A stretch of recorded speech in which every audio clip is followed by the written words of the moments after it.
Hey everyone, and welcome to today's Explainer. If you have ever sat through a corporate training session and thought to yourself, well, that was an absolute waste of my time, I promise you, you are definitely not alone. But it makes you wonder, what actually separates a totally useless seminar from a program that fundamentally transforms how people work? Well, today, we are going all the way back to 1981 to unpack a pretty legendary breakdown by Neil Rackham. We're going to explore his exact design criteria for why corporate training so often fails and, way more importantly, the proven anatomy of how to truly change human performance. All right, let's dive right in. Here's our roadmap for today. We'll be exposing the corporate training trap, designing the foundation, looking at the mechanics of skill building, tackling practice and feedback, and finally, facing the ultimate boss fight, surviving the results step. Let's get to it. So, Section 1, the corporate training trap, measuring goodwill versus measuring change. Before we even think about designing a program, we've got to ask ourselves a pretty uncomfortable question. How do we actually know our training is doing anything useful at all? Well, Rackham draws a super sharp line between two vastly different metrics here. On one side, we have what he calls the smiles test. You've probably seen this. It's when training is basically treated as an act of corporate goodwill. If people walk away happy, smiling, and, liking the instructor, the whole thing is deemed a massive success. But on the flip side is the reality check, performance change. If the criteria by which you're judged is actual change, you absolutely need a valid success model. Think about it. If you don't have hard evidence that the specific behaviors you're teaching will actually improve performance, then getting better at teaching those wrong behaviors just creates a bigger mess, right? And that brings us right into Section 2, designing the foundation back to basics in threat levels.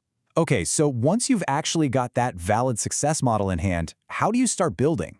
Well, we have to look at a massive design flaw that Rackham observed constantly. Rackham operates on this incredibly simple philosophy. Almost every program would be twice as effective if it contained half as much. Seriously, half. He emphasizes that the absolute biggest fault in training design is just desperately overloading the learner. Good design is simple, it's clean-cut.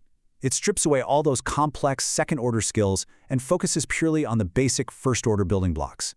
I mean, you literally cannot teach someone how to smoothly transition between advanced sales questions until you've successfully taught them how to formulate just one basic fact-finding question. Which leads us to this really fascinating kind of counterintuitive truth about who is actually the most stressed out in a classroom. Naturally, we give inexperienced learners this nice, low-threat, relaxed, block-by-block structure because, hey, we don't want to scare them. But what do we do with the experienced learners? We assume they need advanced materials, so we condense the time, we pack in all these tough concepts, and we unknowingly skyrocket their threat level. Experienced people feel this massive expectation to perform, so placing them in a condensed, high-pressure environment actually causes these so-called advanced classes to completely fail. The best programs for experienced folks, they actually go right back to the simple basics. Moving on to Section 3, the mechanics of skill building, learners, specifics, and theater. So now that we have our foundation, how do we physically assemble the training? Rackham argues we need a total perspective shift, away from the instructor and completely onto the learner. When it comes to the actual build, he lays out 4 core mechanics. First up, skills have to be built incrementally, block by block. Second, it's got to be learner-centered. Too often, training is literally just designed to give an instructor a thick manual to read from, which is awful. Third, focus on specific behaviors, not these big, broad principles. People just don't learn from broad principles. They learn from specific actions that eventually lead to that aha moment where they finally understand the principle. And fourth, treat training like an unfolding piece of theater. It needs a plot, it needs a shape, it needs a storyline. If it's boring to teach, you better believe it's going to be incredibly boring to learn. All right, welcome to Section 4, the practice and feedback equation, the illusion of learning, and the 10.5-inch line. This is where we hit the harsh realities of what actually happens when we try to practice these new skills in the classroom. There is this massive learning paradox that trips up almost every single trainer out there. Look at this.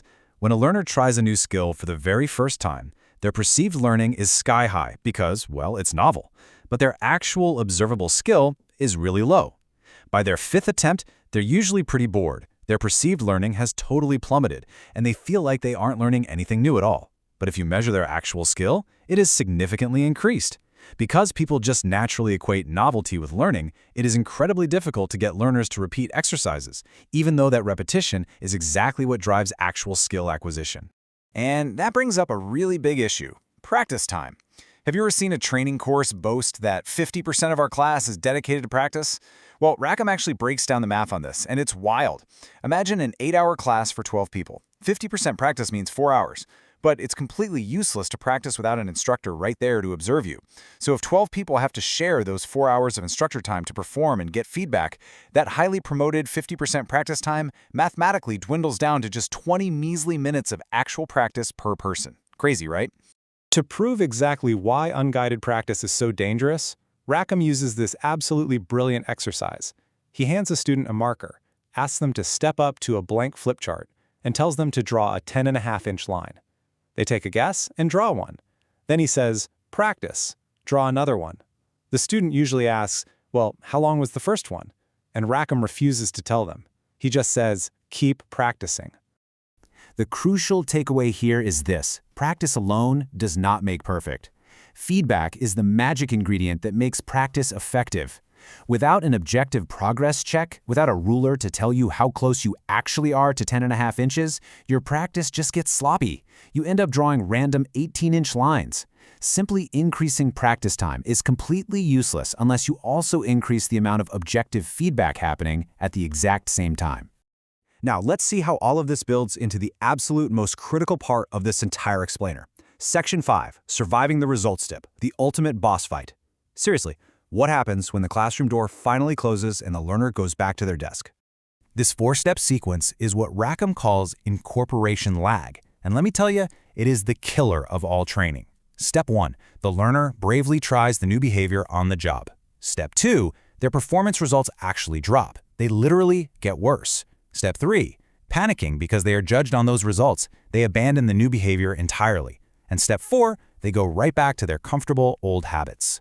Rackham vividly illustrates this with an old musical instrument called the 15th century Glockline.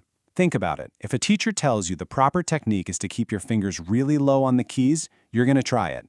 But initially, your fingers are clumsy, the music sounds terrible, your results have dipped. Because human beings absolutely hate sounding terrible, the immediate instinct is to abandon that correct, low finger technique and go back to playing incorrectly just so it sounds better right now. The exact same thing happens to a modern salesperson trying out a new pitch or a manager trying a new interview style. They try it, they fumble, they lose a sale, and boom, they immediately go back to their old ways. And the financial consequence of this results dip? It is absolutely horrendous. Rackham cites a Xerox study showing that without dedicated, on-the-job reinforcement to help folks survive that temporary dip in results, you are looking at an 87-cent loss on every single skills training dollar within just 1 month. Let that sink in for a second. 87% of your training investment goes straight down the drain in 30 days if managers don't actively coach their people through that clumsy phase. Which really leaves us with one final, pretty provocative question to think about. Are you in the smiles business or the performance business? If you just want happy people and positive post-class surveys, hey, you don't have to worry about the results dip at all. But if your actual goal is real, lasting productivity and measurable impact, then supporting your learners through the painful, clumsy reality of applying new skills isn't just some nice add-on. It is literally the single most important part of your entire design. Thanks so much for joining me on this explainer. Keep focusing on those real results, and I'll catch you next time.